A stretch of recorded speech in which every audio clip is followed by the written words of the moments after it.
Hello, welcome to Grandpa's Workshop. I'm Loz and you're always welcome in my workshop. Today's Tuesday again. Tuesday 2 haul, part 2 of the fallout from my Black Friday spending spree. In today's video I'll be doing a catch up on my new replacement desiccant dehumidifier to stop everything going rusty in the workshop, and I'll be fumbling around on the Axminster table saw, blinging it out with various bits that I'm doing ready for it to getting the Incra 1000 SE mitre gauge and the Mitre Express crosscut sled, all in the pursuit of accuracy and repeatability. So let's get into it and see how I can fumble around and make zero progress. Crack on.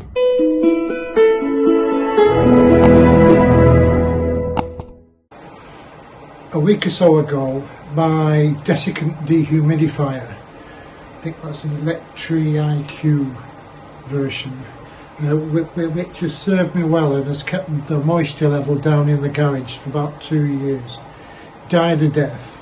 So I've had to chuck it and go with another one. So the nice Amazon man has given me a Pro Breeze 10 litre desiccant dehumidifier, which is quite cute, and I'll go through the details. I'll show you in here. It has a 2, 4, 8 and 12 hour timer button. It has a mode button which switches from auto to low to high, power on and off, and then a set. And the set button has 2 row of lights where you can set it between 40 and 60% humidity by clicking it, and it gives you the room humidity in a row of lights across the top from 40 to 80%, and anything in between is indicated by, say, a 65% humidity and show the 60 to 70% lights on. Now, I put that on yesterday evening on a 12-hour timer, and when I came in just after 12 hours this morning, the tank was full and it was in standby mode. So the timer and the setting works. At present, I've got it set for 50% and it's showing around 65% humidity in the air at the moment. It was 80% when I first came in, emptied the tank and set it up again. So it's brought it down 10-15% in about an hour. Now, question for you guys: what level of humidity do you want in your ideal workspace? So the more experienced guys, let me know.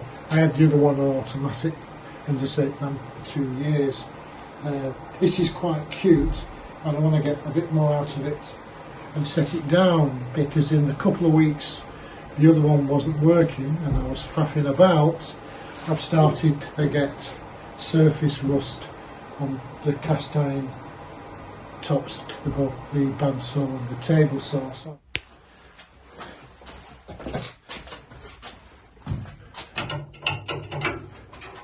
Right, next part of the Tuesday 2 haul, back on the top of the Axminster table saw. I've raised the blade up, taken the riving knife out, and I've taken the general purpose, the clearance plate that allows for both vertical and 45-degree cuts, and it just shows the difference in quality once you get into a cabinet table saw. This isn't well, it's expensive compared to the Rage 5, 2-3 times the amount, but it's cheap regarding the top ranking of contractors' job site saws, and it's in the middle of the bottom, of the pricing for table saws. Hobbyist rather than professional, but that's all aluminium, and as well as the 1, 2, 3, 4, 5 screw down the holes, it's actually got around each hole, I don't know if you can see them, it's got 2 grub screws around each of the hold down bolts, so you can actually level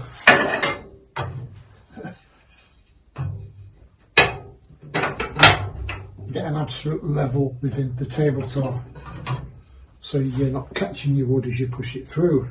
So that's the general purpose one.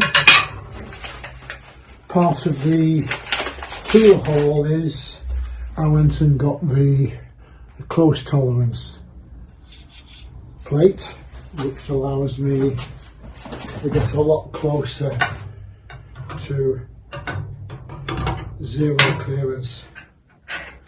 In actual fact, that is struggling with the existing saw blade, which is a bit of a disappointment. But on the upside is I've gone for the Axminster contract TCT saw blade, so tungsten carbide tip blades for trade and serious home user. I wouldn't call myself a serious home user, more a comedy home user. Anyway, thin kerf, fine crosscut saw blade. So 254 diameter, same 30mm bore, 60 teeth rather than the 45, and a 2.1mm curve. So hopefully that will give me a finer cut when I'm using that Incra Mitra Express crosscut sled. So before I put everything back together, I've got to give the whole thing a really good clean. So table saw is now set up. Got a choice of plate inserts,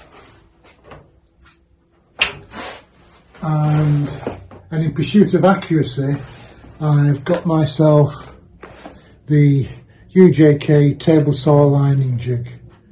I think it was not a lot off on Black Friday, but a little bit. So that will allow me to make sure I get the blade running exactly parallel to the mitre slot by testing the gap between the edge of the tooth, front and back.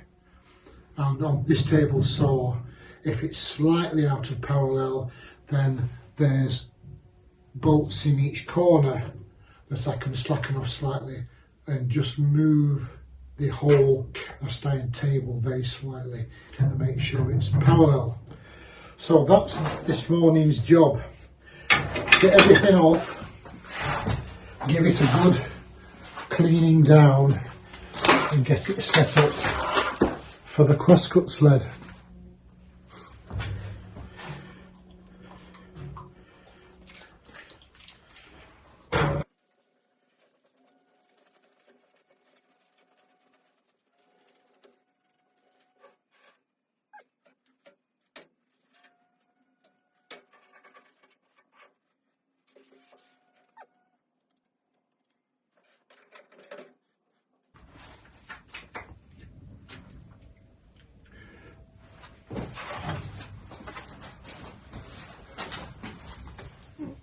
Got myself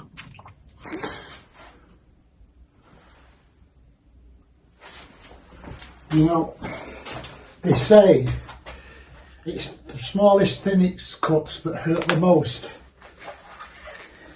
I beg to differ. A little 6-inch jointer took the ends of my second and ring fingers off last year. That was painful, far more than the paper cut. So I've cleaned my hands up again because there's a lot of black oil in here, and a little plaster to stop the blood coming out, and blue gloves so at least if I cut myself on a little, it wasn't the saw blade I cut it on, it was the edge of the recess for the insert, a little bit of sharp edging on the cast iron. So I've got to be careful. At least if it cuts through this time, hopefully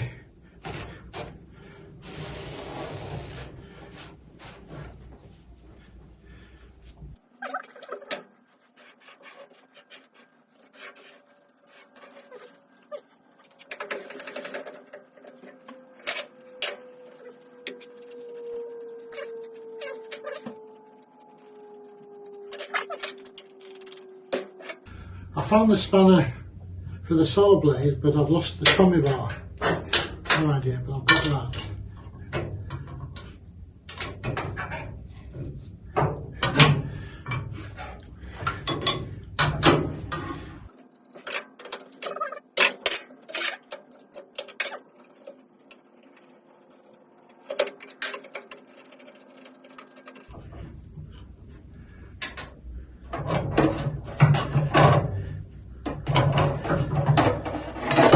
There we go.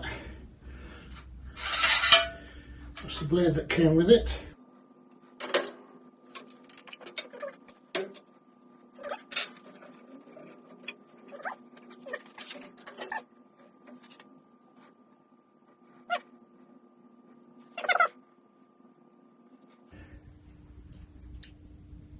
Right, that's the 42 3.2mm curve.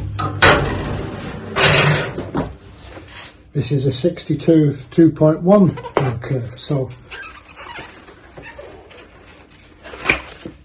a whole millimetre thinner.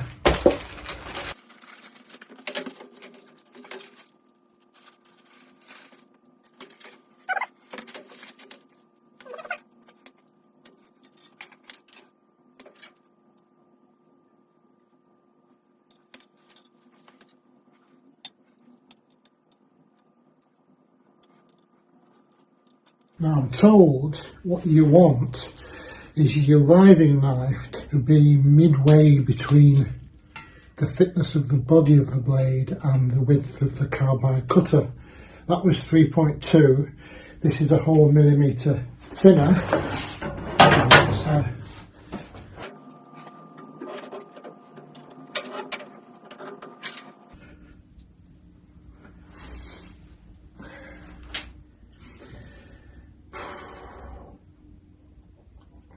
I have a sneaking suspicion the riving knife is the width of the carbide cutter blade.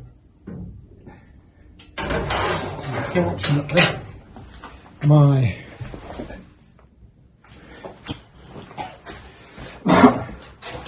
right, 2 hours later, I've got a new battery for my little measurer. So let's check.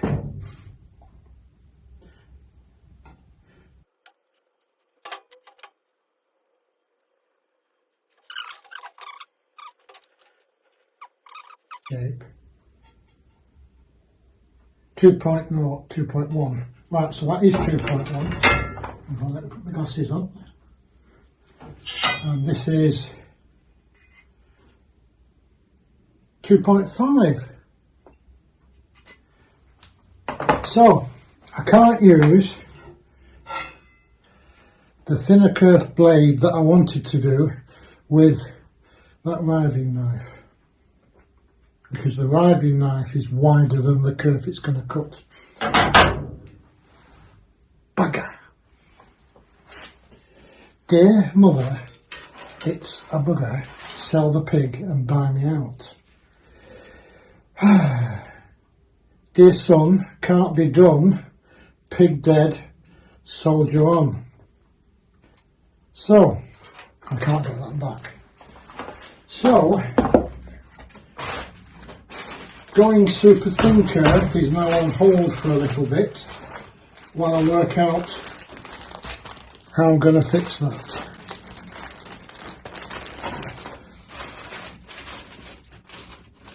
Answers on the postcard if anyone has hit this problem, specifically with Axminster table saws.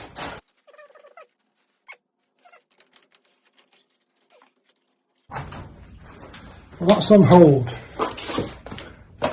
So what I'll do is I'll finish off cleaning inside and the support for the riving knife, get the riving knife back on with my original blade after I've cleaned it. Back in it. Ta-da! Why on earth was I struggling? There we go. That's good. And there we are.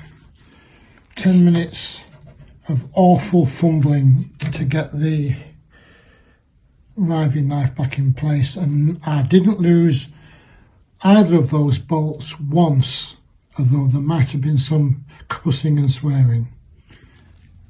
Thumbs up. Right, so original blade 3.2mm back on, nice and tightened there. Remembering the screw thread is the opposite to normal to tighten. And then the riving knife is back on. I'm watching, and it's held on by those 2 bolts there. And I'm told the guide is to use a pencil because you're supposed to keep the gap between the riving knife and the blade no more than 8mm, and the pencil is about 8mm. Difficult bit because those 2 bolts don't only allow the thing to pivot from that point. So as it's pivoting, you're not on. Anyway, so it's 8mm there and a touch less. So it's definitely clear of the blade and no more than 8mm. What the Axminster video didn't say is how you get the half a dozen pencils out of the the insides when you're trying to do this.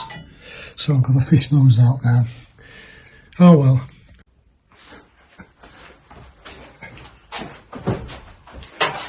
So, everything cleaned up, blade and riving knife back in place. The little spot lamp with the magnetic base has earned its corner already.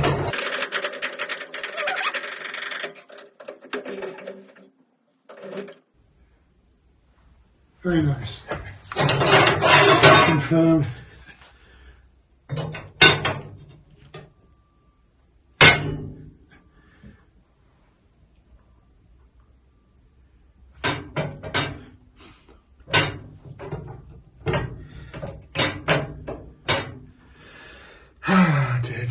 Dear. Right, that zero clearance insert does go in with the riving knife, but I'm a little wary of running it yet with that wider blade. So I'll put that one back. This lamp has earned its corn already. Very nice.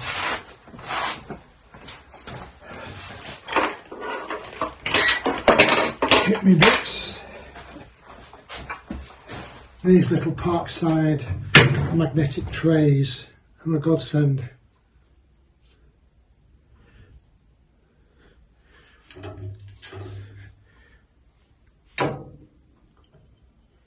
Which one is it? Is it that one? Nope. Is it that one? Yep. So now I've got my riving knife back on. What do you mean, back on? Yeah, I've been a bit slow in putting it on, so it'll be safe for me to do some whip cuts and narrow those billy bookcase boards for the new wall hutch for the miter saw. Right, off camera I'm going to finish giving this top a buff up and get these wings finally settled, perfectly level and flush with the top of the cast iron, because they have been a bit wonky.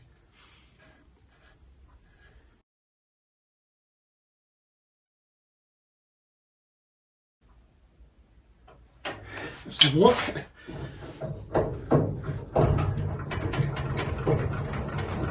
Very nice. Pleased with that. The riving knife doesn't go flush with the table though. So if I wanted to use the whole thing with the extended wings as some form of assembly table, I'd have to take the riving knife off, which is a bit of a faff. Anyway, so plus side, I'm getting thin. I found a battery of the little micrometer digital caliper, and I've proven I need a thinner riving knife for my thinner blade. Oh well, it's all a learning curve, isn't it? And I've still got a couple of pencils lost down in the innards. Catch you in a bit.